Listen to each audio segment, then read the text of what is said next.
सभी को प्रणाम।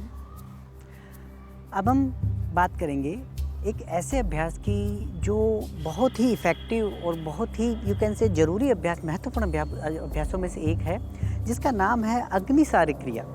क्यों है ये इतना महत्वपूर्ण?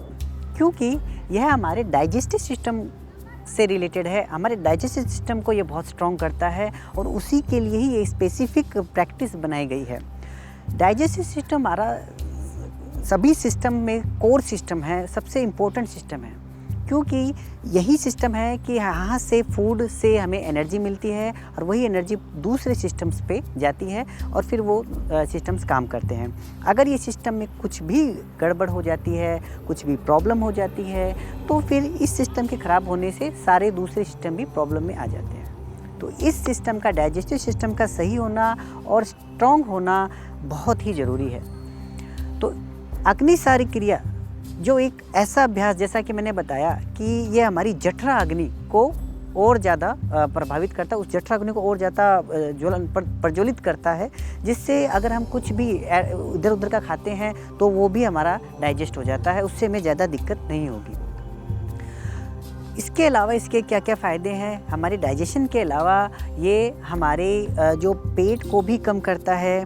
दूसरा, हमारे अंदर के जो कॉन्स्टिपेशन अगर किसी को, उसके लिए बहुत अच्छा अभ्यास है। किसी को गैस्ट्रिक इश्यू है उसके लिए बहुत अच्छा अभ्यास है। तो ये कुछ इसके लाभ हैं। साथ में क्योंकि इसमें हमारी ब्रीदिंग भी इफ़ेक्टिव हुई है, तो यह हमारे लंग्स के लिए भी अच्छा अभ्यास है। तो ये इसके कुछ फ़ायदे हैं। अब हम करेंगे कि ये अभ्यास कैसे करते हैं, ये मैं आपको पूरा अच्छे से आज बताऊंगा। Come to the mat. अब हम करेंगे अग्निसारी क्रिया।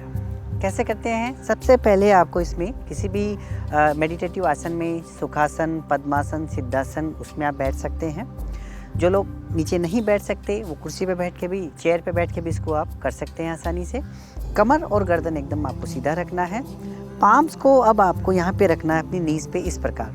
ना शोल्डर्स आप देख सकते हैं ऊपर की तरफ उठा के रखना है। जैसे ही आपने अपने एल्बो को स्ट्रेट किया, आपके शोल्डर ऊपर की तरफ उठ जाएंगे। तो आपको शोल्डर को इस प्रकार ऊपर उठा के रखना है। इससे आपकी कमर भी सीधी रहेगी, आपकी नेक भी स्ट्रेट रहेगी। नाउ ब्रीदिंग इसमें बहुत ज़रूरी है।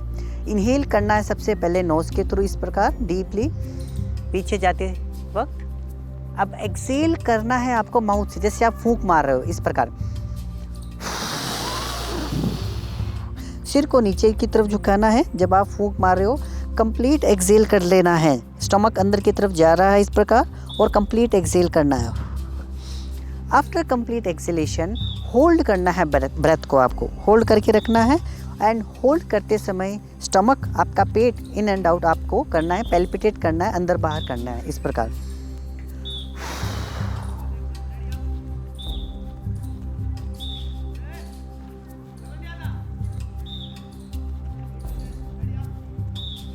इस प्रकार होल्ड के टाइम जितना आप पैल्पिटेट कर सकते हैं उसको आपको करना है। कम से कम बिगनर्स को 3 से 4 राउंड स्टार्टिंग में करने हैं। और अगर आप एकदम न्यू कमर हैं, बिगनर हैं, तो आपको एक राउंड में कम से कम 15 से 20 बार आपको स्टमक को पैल्पिटेट करना है। धीरे धीरे आप इस पैल्पिटेशन को बढ़ा सकते हैं, आप राउंड्स को भी बढ़ा सकते हैं। 4 से 5 बार आपको इसको ज़रूर करना चाहिए। ये अभ्यास एक बहुत ही अच्छा अभ्यास है जिसको आपको अपनी डेली रूटीन में शामिल करना है, और आपको डाइजेशन से रिलेटेड कोई भी समस्या इसमें नहीं होगी अगर आप इस अभ्यास को अपने डेली करते हैं तो। हरि ओम। Thank you.